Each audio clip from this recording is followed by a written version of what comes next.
तरह तू चल चूके ना निशाना, तीर की तरह तू चल चूके ना निशाना।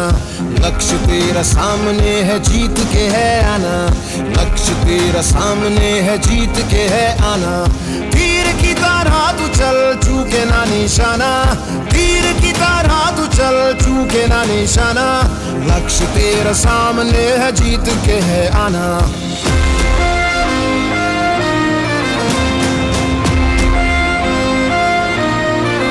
हौसला दिलों में है और रगों में जोश है, तेरे साथ तिरंगा है। नमस्कार, मैं चंद्रशेखर जोशी, देवभूमि टुडे में आपका स्वागत है।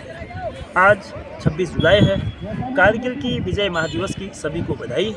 और 25 साल इस कारगिल जीत के पूरे हुए हैं, लेकिन इस वक्त बात कारगिल विजय दिवस की नहीं। आज 26 जुलाई से ही पेरिस में ओलंपिक शुरू हो रहे हैं। 33वें ओलंपिक पेरिस में हो रहे हैं।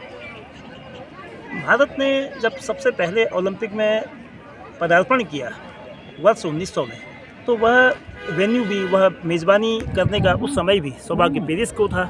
तब भारत के एक खिलाड़ी जो एथलीट थे, नॉर्मन पिचर्ड ने 2 मेडल जीते थे।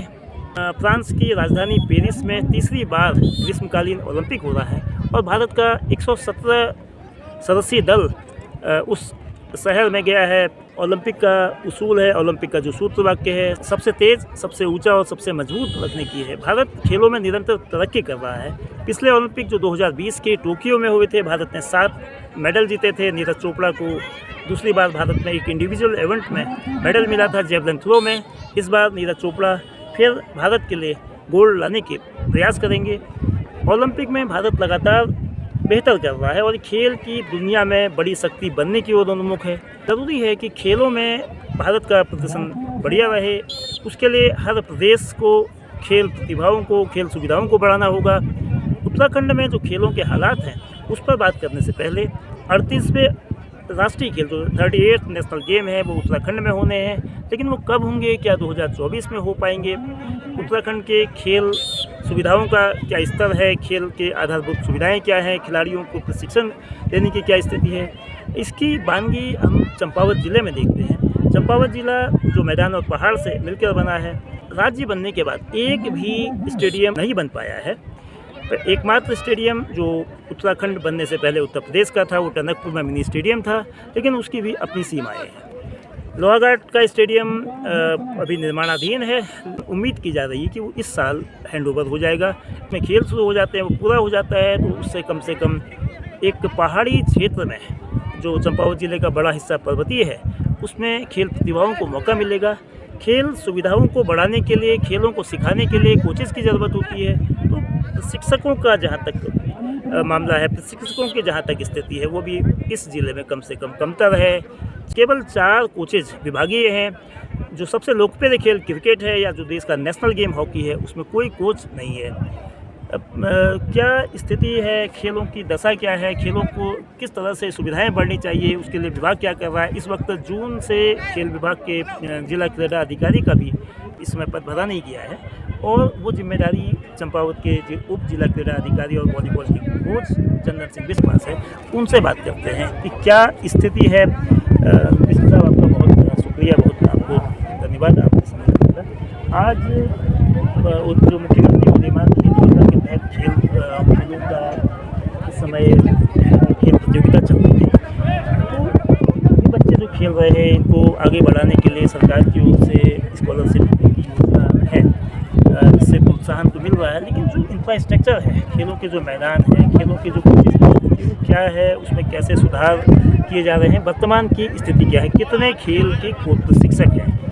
हमारे जो कैंप लगने हैं उनके अगेंस्ट में टोटल 18 कैंप हमारे इस बार हमारे ज़िले में प्रारंभ किए गए हैं और 4 स्थायी प्रशिक्षक और मैं उप क्रीड़ाधिकारी लगे, हम 4 लोग यहाँ पर डिपार्टमेंटली अपॉइंटेड हैं। और इस समय हमारी जो अवस्थापना की जहाँ तक बात है, टनकपुर में पहले से ही हमारा स्टेडियम मौजूद है और आने वाले समय में जल्द ही इसी वर्ष हमारा जो लोहाघाट स्टेडियम है वो हमारे हैंडओवर होने की हो रहा है और उसमें साथ ही सिंथेटिक ट्रैक भी स्वीकृत है, जिससे कि आने वाले समय में हमारे जो जिला चंपावत है उसमें खेल सुविधाएं और बढ़ जाएंगी। साथ ही महिला स्पोर्ट्स कॉलेज भी लोहाघाट में वहीं छमनिया के पास ही बनने जा रहा है, जिससे कि हमारे यहाँ पर महिला स्पोर्ट्स कॉलेज से हमारे यहाँ की जो गर्ल्स बालिकाएं हैं उनको बहुत अच्छा एक प्लेटफॉर्म मिलेगा, क्योंकि स्पोर्ट्स कॉलेज खुलने से उसमें सारे गेम्स जो हैं धीरे धीरे बढ़ जाएंगे। और सबसे ज़्यादा प्रतिभागिता, क्योंकि छोटी एज में स्पोर्ट्स कॉलेज में बच्चे ज़्यादातर दूर के जो पेरेंट्स होते हैं भेज नहीं पाते हैं, तो हमारे ज़िले को उसका सबसे अधिक फ़ायदा मिलेगा। और आने समय क्योंकि गर्ल्स में जो होता है कंपटीशन बड़ा कम होता है, तो वो बच्चे जो हमारे ज़िले का प्रतिनिधित्व भी करेंगे और पूरे स्टेट में पहला स्पोर्ट्स कॉलेज खुलने की वजह से दूर दूर के बच्चे भी यहाँ पर आएंगे, जिससे कि हम चंपावत को एक अलग से पहचान भी मिलेगी। और जहाँ तक चंपावत में स्टेडियम की बात है, इसकी भी मुहिम लगातार जारी है। और ये जो गौरव चौड़ फील्ड है ये अभी शिक्षा विभाग और आर्मी के इसकी भूमि जो उसके अधीन है, और आने वाले समय में इसमें बहुत बृहद स्तर पर इसमें प्रयास हैं। हमारे जिलाधिकारी महोदय नवनीत पांडे सर और आर्मी के उच्च अधिकारी इसमें लगे हुए हैं, और आने वाले समय में हो सकता है कि जल्द ही इसके, जहाँ तक जो बातें मेरी लास्ट टाइम अभी एडीएम सर से अभी इस मॉर्निंग में बात हुई कि किस स्तर पर वार्तालाप हो रही है, तो उनका कहना था कि इसमें प्रगति पर है और आने वाले समय में जल्द ही ये भूमि आर्मी से राजस्व को मिल जाएगी और उसके बाद खेल विभाग को ये भूमि ट्रांसफ़र कर दी जाएगी। अगर ये भूमि खेल विभाग को मिल जाता है तो जनपद चंपावत एक पहला जिला ऐसा होगा कि जिसके पास सबसे अधिक स्टेडियम्स होंगे, क्योंकि लोहाघाट में हमारा स्टेडियम बन जाएगा और ये स्टेडियम बनने के बाद चंपावत में भी स्टेडियम होगा और टनकपुर में होगा, जिससे कि किसी भी ज़िले के पास इतने स्टेडियम नहीं होंगे जितने कि चंपावत ज़िले के पास स्टेडियम होंगे।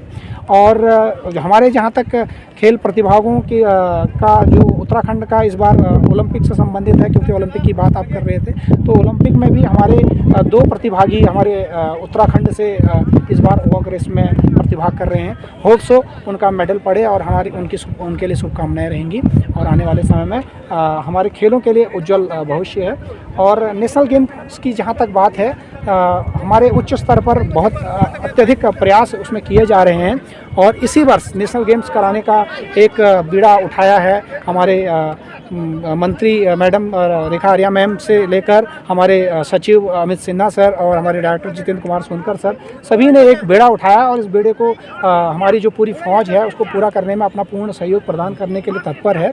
और जहाँ तक यहाँ पर जो प्रभारी वाली बात है, क्योंकि सीएम साहब का क्षेत्र होने की वजह से यहाँ थोड़ा फोकस बना रहता है, और जल्द ही हो सकता है कि कहीं से ट्रांसफ़र होके या एक अभी मैंने हमारे एडिशनल डायरेक्टर सर आए थे अजय अग्रवाल जी, तो उनका कहना है कि जल्दी से हमारी 6 विभागीय पोस्ट जो कि आयोग द्वारा जो निकलेंगी उनमें डायरेक्ट आयोग से पोस्ट निकलने वाली हैं, तो 6 हमें जिला क्रीड़ाधिकारी जल्द ही उनका अगर अध्याचन हो गया जब तो वो मिल जाएंगे। वर्तमान में उत्तराखंड में 7 जिला क्रीड़ाधिकारी वर्किंग है, और कुमाऊँ जिले में सबसे अधिक जिला क्रीड़ाधिकारी हैं। 4 जिला क्रीड़ाधिकारी इस बार कुमाऊँ क्षेत्र में है, पिथौरागढ़ और अल्मोड़ा, नैनीताल, उधम सिंह नगर में है। केवल बागेश्वर और चंपावत जिला थोड़ा हमारे इधर छूटा है। अगर अध्याचन होता है और हमारी नई पोस्ट नए जिला के अधिकारी आ जाते हैं तो चंपावत की भी ये सीट फिल हो जाएगी।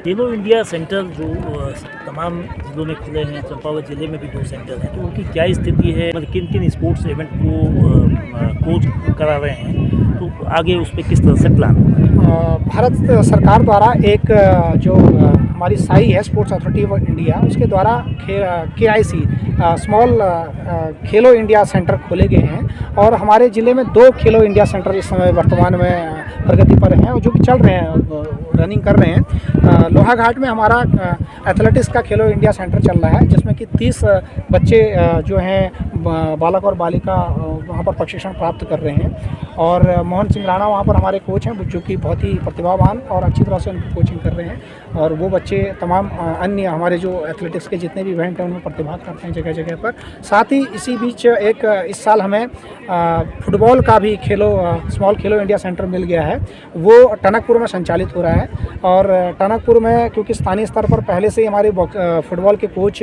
भी मौजूद हैं, तो वहाँ पर यह स्थिति है और अच्छी सुधरेगी, क्योंकि खेलो इंडिया सेंटर जो होता है 12 से 18 साल के बच्चों को उसमें सेलेक्ट किया जाता है, और अगर छोटा बच्चा अगर कोई मिलता है और 6 साल अगर खेलो इंडिया सेंटर में खेलेगा तो उसकी जो प्रगति होगी आने वाले समय में हमारे चंपावत जिले को अच्छे प्रतिभावान फुटबॉल खिलाड़ी और एथलेटिक्स के खिलाड़ी हमें प्राप्त हो जाएंगे। पढ़ोगे लिखोगे बनोगे नवाब, खेलोगे कूदोगे होगे खराब, ये एक लंबे समय तक ये उक्ति चलती रही। लेकिन 21वीं सदी के भारत में खेलों को लेके भी नज़रिया बदला है। तकनीक में नहीं, स्पोर्ट्स में भी भारत एक शक्ति के रूप में, महाशक्ति के रूप में उभरा है। लेकिन खेलों में ये शिखर, खेलों में ये बुलंदी बनी रहे, इसके लिए ग्रासरूट पर खेल सुविधाएं, खेल प्रशिक्षक और खिलाड़ियों को शैशवावस्था से पहचान कर उनको एक मुकाम देने के लिए ज़रूरी है कि ग्रासरूट पर ये तमाम चीज़ें सीखने वाले, सिखाने वाले और उनको प्रेरित करने की जो व्यवस्था है वो बनी रहें। और ओलंपिक में तभी ये सपना पूरा हो सकता है कि भारत चीन, अमेरिका की तर्ज पर ही टॉप 10 में आए। उसके लिए शुरुआत में उनकी प्रतिभा को पहचान कर, प्रतिभा को पहचानने के लिए कोच चाहिए और खेलने के लिए मैदान चाहिए। जब ये व्यवस्थाएं होंगी तो भारत निश्चित रूप से खेल की महाशक्ति बन सकेगा। लेकिन इसके लिए ठोस और ज़मीनी रूप में कार्य करना भी जरूरी है।